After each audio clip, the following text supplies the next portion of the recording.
ఇప్పుడు ఈ మన ఆంధ్రప్రదేశ్ లో ముగ్గురు పోలీస్ ఆఫీసర్ సార్ విశాల్ అవును. Gunni, Kanti Rana Tata, Anjaneyulu BSR sir. ఆంజనేయులు.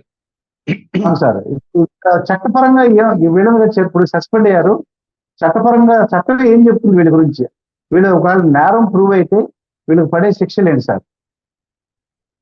ఇక్కడ ఒకటండి, చట్టాన్ని రక్షించి ప్రజలకు రక్షణ కల్పించవలసినటువంటి కొంతమంది పోలీసులు పాలకులకు పార్టీలాగా స్వామి భక్తిని నిరూపించి రాజ్యాంగం, చట్టాలు పక్కన పెట్టేసి విధి నిర్వహణ లోపానికి పాల్పడితే కొంతకాలం రక్షించబడతారేమో కానీ చట్టాన్ని నుంచి తప్పించుకోవటం ఎవరి వల్ల కాదు అని చెప్పేసని ఈరోజు జిత్వానీ కేసులో ముగ్గురు ఐపీఎస్లు దేశ చరిత్రలోనే అవమానకరానికి పాల్పడ్డారు.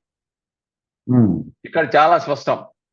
జిత్వానీ కేసులో వాళ్ళ రాష్ట్ర ప్రభుత్వం, పోలీస్ డీజీపీ గారు రాష్ట్ర ప్రభుత్వానికి అందజేసినటువంటి రిపోర్ట్ కనుక ఒకసారి మనం పరిశీలిస్తే దాంట్లో పిఎస్ఆర్ ఆంజనేయులు ఇంటెలిజెన్స్ డిపార్ట్మెంట్ కి అధిపతిగా ఉన్నాడు.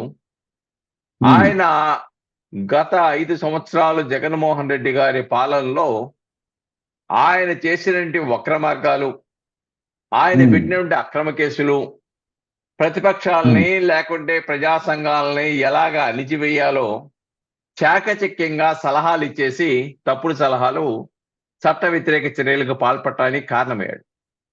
అదే పిఎస్ఆర్ ఆంజనేయులు జిత్వానీ కేసులో కూడా వీళ్ళకి అధికారులకు ఎప్పుడు ఆదేశాలు ఇచ్చారు?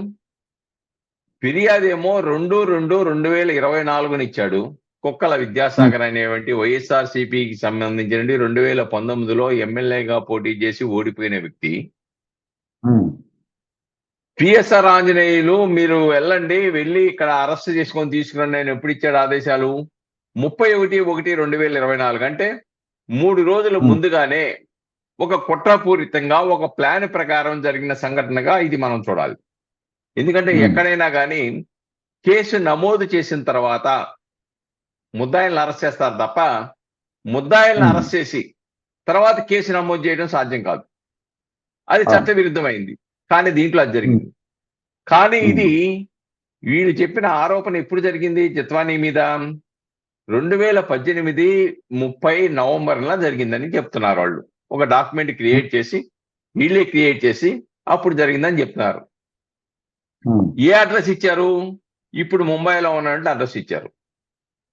ఆమె చాలా స్పష్టంగా చెప్పింది, 2018కి మేము ముంబైకి రాలేదు, 2020లో ముంబైకి మా తల్లిగారు బదిలీ అయిన తర్వాత వచ్చాము. కానీ 2018లో రాశారని ఫోర్జరీ డాక్యుమెంట్ ఏదైతే క్రియేట్ చేశారో అది 2020లో ఉన్న ఇంటి అడ్రస్ ఇచ్చారు. ఎలాగిస్తారు? మేము అప్పటికి ఆ ఇంట్లో లేము, మేము వేరే రాష్ట్రంలో ఉన్నాము, మా తల్లిగారు ఉద్యోగం ఇచ్చారు. కాబట్టి ఇవన్నీ కూడా ఇలా సృష్టి కల్పన అని చెప్పింది. అంతేకాకుండా ఒక పారిశ్రామికవేత్త మీద నేను బొంబాయిలో ఫిర్యాదు ఇచ్చాను. ఫిర్యాదు ఇచ్చిన దాని మీద అది పోలీసు వాళ్ళు చర్య తీసుకోలేదు. హైకోర్టుకి వెళ్ళి నేను ఆదేశాలు తెచ్చుకొని కేసు నమోదు చేయమని చెప్పాము. దాని మీద ఆమె యొక్క స్టేట్మెంట్ ని మేజిస్ట్రేట్ గారు నమోదు చేసుకోవడానికి ఒక సమయం ఇచ్చారు. ఆ సమయాన్ని ఆసరాగా తీసుకొని ఈమె గనకెళ్ళి మేజిస్ట్రేట్ దగ్గర చెప్తే జిందాల్ లాంటి వాళ్ళు ఏమైపోతారో అని చెప్పేసి ఆయన రాజకీయ ప్రభావాన్ని ఉపయోగించి ఏ రాష్ట్రంలో మనం చెప్పు చేతల్లో ముఖ్యమంత్రులు ఉన్నారో చూసుకొని ఆంధ్రప్రదేశ్ని కేంద్రంగా పెట్టుకున్నాడు. ఆనాటి ప్రభుత్వ ఆదేశాల మేరకు, అలానే ఇంటెలిజెన్స్ అధిపతి ఆంజనేయుల యొక్క ఆదేశాల మేరకు ఐపీఎస్ అధికారులకి, ఒక మంచి పేరున్నటువంటి ఐపీఎస్లు కూడా అబాసు పాలవడానికి చాకచక్యంగా ఆ ప్రభుత్వం వ్యవహార శైలి ఉందనేది జిత్వానీ కేసులో స్పష్టంగా అర్థమవుతా ఉంది. కాబట్టి ఆ విధంగా ఆ కేసు అలా జరిగింది. తీసుకొచ్చిన తర్వాత ఏం చేశారు? 2వ తారీఖు వెళ్ళారు. 2వ తారీఖునే ఫిర్యాదు ఇచ్చినట్టుగా 2వ తారీఖు మేజిస్ట్రేట్ దగ్గర ఆర్డర్ తెచ్చుకున్నారు. 2వ తారీఖునే కొంతమందిని ఫ్లైట్ లో తీసుకెళ్లిపోయారు. 1వ తారీఖున ఫ్లైట్ లోకి వెళ్ళారు. అంటే ఈ కేసులో ఫ్లైట్లో వెళ్ళి ప్రభుత్వ సొమ్ము. ఇది కూడా ఎక్కడి నుంచి? ఇంటెలిజెన్స్ డిపార్ట్మెంట్ నుంచి ఖర్చు పెట్టారు. Intelligence okay. డిపార్ట్మెంట్ కి లెక్క చెప్పవసరం లేదు. ఉమ్. రాష్ట్ర భద్రతలో వీటికి సంబంధించిన అన్ని అంశాలు ఉంటాయి కాబట్టి దేనికి ఎంత ఖర్చు పెట్టారో లెక్క చెప్పవసరం లే. ఓకే. అందుకని అక్కడి నుంచి సొమ్ము తీసి ఫ్లైట్ టికెట్లు ఇచ్చి పంపారు. ఉమ్. అంటే ఇంత ఆతృతతో చేశారు అని అంటే చాలా స్పష్టంగా ఎవరికైనా అర్థం అవుద్ది ఇది ఒక కుట్రపూరితంగా జరిగిన సంఘటన అని. అయినా కానీ అవును. ఇంకోటి ఏంటి, ఎవరైతే కుక్కల విద్యాసాగర్ అని ఉన్నాడో వైఎస్ఆర్సీపీ కంటెస్టెడ్ క్యాండిడేట్, ఓడిపోయిన క్యాండిడేట్, అవును. ఆయన చెప్పింది ఏంటి, ఆయన ఇచ్చే ఫిర్యాదులో ఏంటి, ఫోర్జరీ డాక్యుమెంట్ అనే దాంట్లో ఏమిచ్చారు, వాళ్ళ కుటుంబానికి మంచి పరిచయం ఉన్నటువంటి ఒక ఇద్దరు వ్యక్తులు వాళ్ళకి ఈ జిత్వాని 5 ఎకరాల భూమి అమ్మటానికి వాళ్ళ దగ్గర 5 లక్షల రూపాయలు తీసుకుందని చెప్పేసని ఆ అడ్వాన్స్. ఫిర్యాదులోని సారాంశం. ఉమ్.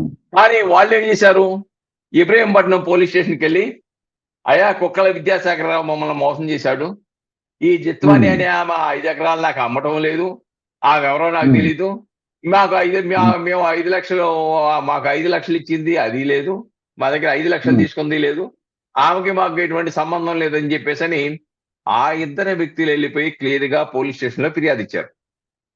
ఓకే. దీన్ని బట్టి చాలా స్పష్టంగా అర్థమైపోతుంది కదా, ఇది పోలీసులు ఆనాటి పాలకులు కుట్రపూరితంగా ఒక మాఫియా సెటిల్మెంట్లు కావలసినటువంటి సంఘటనని క్రియేట్ చేశారు అనేది చాలా స్పష్టంగా ఇక్కడ కనబడతా ఉంది. ఓ సినిమా దానిలో లాగా మనసు. ఒక సినిమా లాగా ఉంది. అంతేకాకుండా ఈ కేసులో 23 రోజుల పాటు ఆమె జైల్లో బెయిల్ అయిలా ప్లేడర్లో, అంటే ప్లేడర్లో కూడా ఎవరిని రాకుండా చేశారు. చివరికి 80 లక్షల బ్యాంకు అకౌంట్లని వాళ్ళ తండ్రి, తల్లి, ఆమె ఉన్న అకౌంట్లన్నీ కూడా సీజ్ చేశారు. సీజ్ చేసేసారు. అవునండి. సీజ్ చేసేసి ఆ సెల్ ఫోన్లు, ఐఫోన్లు ఇవన్నీ కూడా పట్టుకొచ్చేసారు. అయినా 30 గంటల పాటు ఆ వృద్ధ తల్లిదండ్రుల్ని, ఆయన నేవీలో ఆఫీసర్ గా చేశాడు, తల్లి రిజర్వ్ బ్యాంక్ లో మేనేజర్ గా చేసింది, ఈమె కూడా డాక్టర్ చదివింది, నటిగా నా పాత్ర నిర్వహిస్తా ఉంది, డాన్సరు. 30 గంటల పాటు తీసుకొచ్చేసి 3వ తారీఖు అరెస్ట్ చేసి, ఏ కేసులో అరెస్ట్ చేసినావో చెప్పవు, అలానే నువ్వు సీజ్ చేసిన డాక్యుమెంట్లు చట్ట ప్రకారంగా లిస్టు ఎవరి దగ్గర సీజ్ చేసావో వాళ్ళకి సంతకం పెట్టేవాళ్ళు, అవి ఇవ్వవు. అలానే 24 గంటల్లో జర్నీ మినహాయించి 24 గంటల్లో న్యాయస్థానంలో హాజరుపరచాలి, అది చెయ్యవు. వాళ్ళ న్యాయవాదుల్ని పర్మిట్ చేయవు, వాళ్ళ కుటుంబ సభ్యులకి ఏ నేరంలో అరెస్ట్ చేసావో చెప్పవు. ఇంత తతంగం పూర్తిగా మానవ హక్కులను ఉల్లంఘిస్తూ ఆ అరెస్ట్ జరిగింది వాస్తవం. రెండోది ఇంకోటి ఏంటంటే, అసలు ఈమెని బెయిల్ 23 తర్వాత ఎవరు పెట్టారు, వాళ్ళే ప్లేయర్లు పెట్టారు. అది విచిత్రం. పెట్టేసి ఏం చేశారు, అక్కడే 2 నెలల పాటు ఆ విజయవాడ నగర పరిసర ప్రాంతాలు దాటి వెళ్ళకూడదని చెప్పేసి కండిషన్ ఆర్డర్ ఇచ్చారు. బెయిల్ వచ్చిన తర్వాత కూడా వాళ్ళు అక్కడే ఉండాల్సి వచ్చింది, పోలీసుల యొక్క అదుపాజ్ఞంలో ఉండాల్సి వచ్చింది, పోలీసుల యొక్క వేధింపులకి, బెదిరింపులకి, భయానక పరిస్థితులను అనుభవించాల్సి వచ్చింది. చివరికి పోలీస్ కస్టడీకి కూడా తీసుకున్నారు ఆమెని. కమాండెంట్ గెస్ట్ హౌస్ లో పెట్టారు, కంట్రోల్ రూమ్ లో పెట్టి ఆమె ఏం చెప్పింది, రాత్రి 12 గంటల వరకు విచారించారు.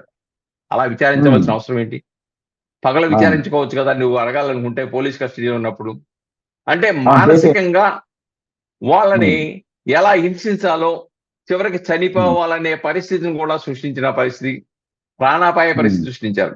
అంతకన్నా దారుణం ఏంటంటే, అసలు ఆ విచారణకి సంబంధం లేనటువంటి కాకినాడలో, తూర్పుగోదావరి జిల్లా కాకినాడలో పనిచేస్తున్నటువంటి డిఎస్పీ హనుమంతరావుని ఈ విచారణకి కింద తీసుకెళ్ళి, ఎందుకంటే వాడు ఇంటరాగేషన్ చేయటంలో కానీ, వేధించడంలో కానీ, ఇబ్బందులు పెట్టడంలో కానీ చాకచక్యుడు కాబట్టి సంబంధం లేని వ్యక్తిని సైతం అక్కడికి తీసుకెళ్లి దీంట్లో విచారణ పెట్టారు.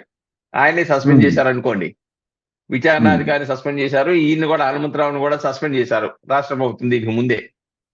కాబట్టి ఇంత కుట్రపూరితంగా జరిగిన అంశాలను మనం ఇక్కడ గమనించాలి. రెండోది, దీంట్లో అసలు ఎఫ్ఐఆర్ కట్టిన దాంట్లో అసలు ఆ సారాంశమే లేదు, అసలు ఆధారాలు లేనటువంటి పరిస్థితి. ఆమె మీద కట్టిన ఆధారాలు కేసులో. ఉమ్, కానీ ఉమ్, సరే రిమాండ్ ఇచ్చారు, ఇలా యొక్క చట్టాలని అన్నింటినీ పక్కన పెట్టారు, చేశారు. ఉమ్, రెండోది ఉమ్, తర్వాత ప్రభుత్వం మారిన తర్వాత ఉమ్, కొంత ఇంకా ధైర్యం వచ్చింది. ఉమ్, ధైర్యం వచ్చి మీడియా యొక్క ప్రధాన భూమిక పోషించడంతో ఈ ఉమ్. సమస్య బాహ్య ప్రపంచానికి వెలుగు చూసింది. ఇన్ని అయితే ఈ అక్రమాలు ముగ్గురికి జరిగినాయా? అక్రమాలు జరిగినట్టుగా ఈ ముగ్గురికి ఎటువంటి శిక్షలు పడ్డానికి ఒకవేళ నేరం రుజువు అయితే ఒకటి ఎటువంటి దాని అక్కడికి వస్తున్నాను. ఇది అయిపోయిన తర్వాత దానికి అయిపోయింది, ఉమ్, విచారణ జరిపారు. విచారణ జరిపిన తర్వాత డీజీపీ గారు నిన్న ప్రభుత్వానికి ఇచ్చారు రిపోర్ట్. ఉమ్, దాన్ని బేస్ చేసుకొని డిఓపిటికి పంపారు. ఇక్కడ సస్పెండ్ చేస్తూ చీఫ్ జస్టిస్ సిఎస్ యొక్క సంతకాలతో ఒక 3 జీవోలు ఇచ్చారు. జీవో నెంబర్ 1590, 1591, 1592 బేస్ మీద ఇచ్చారు. ఓకే. దాంట్లో చాలా స్పష్టంగా మొన్న జత్వాని ఇచ్చినటువంటి ఇబ్రహీంపట్నంలో ఇచ్చిన ఫిర్యాదు మీద కుక్కల విద్యాసాగర్ అండ్ అదర్స్ అని పెట్టారు. ఆమె ఇచ్చిన ఫిర్యాదులో కూడా చాలా స్పష్టంగా ఈ ముగ్గురు ఐపీఎస్ అధికారులు పిఎస్ఆర్ ఆంజనేయులు గాని, విశాల గున్ని గాని, కాంతిరాణ తాత యొక్క పాత్రను స్పష్టంగా దాంట్లో పొందుపరిచింది. దీని వెనక అనేక కుట్రపూరితమైన, నేను బాంబేలో కేసు పెట్టినాను కాబట్టి దాని పర్యవసానంగా ఇది చేశారు, నేను ఎటువంటి ఫోర్జరీకి సొంత డాక్యుమెంట్లు క్రియేట్ చేయడానికి కానీ ఏం చేయలేదు, నేను ఎప్పుడు అసలు ఆంధ్రప్రదేశ్కి నేను రాలేదు గతంలో, కాబట్టి వాళ్ళు ఊరు తెలియదు, వాళ్ళ పేట తెలియదు.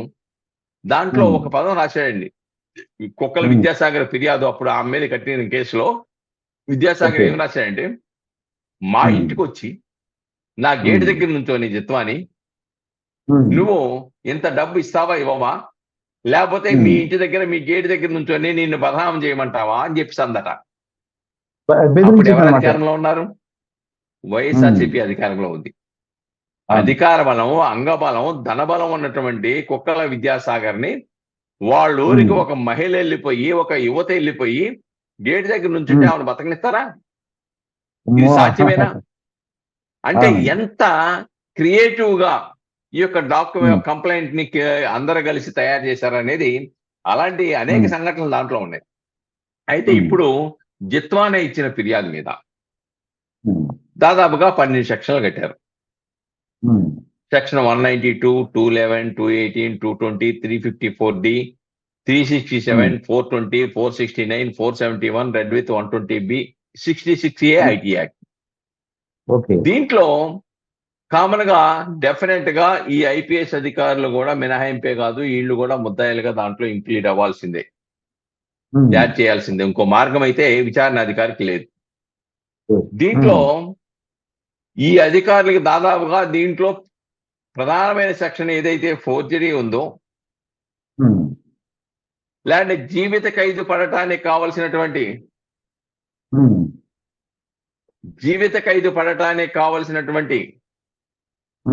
ఏదైతే శిక్షలు ఆమె మీద అక్రమంగా మోపబడ్డాయో, దాంట్లో వీళ్ళందరూ కూడా కుట్రపూరితంగా ఏ విధంగా చేశారో ఇవన్నీ ఈ సెక్షన్ లో ఉన్న దాని ప్రకారం అయితే జీవిత ఖైదు నుంచి 10 సంవత్సరాల వరకు జైలు శిక్ష పట్టడానికి కావాల్సిన సెక్షన్లు అయితే ప్రస్తుతం ఎఫ్ఐఆర్ లో నమోదు చేశారు.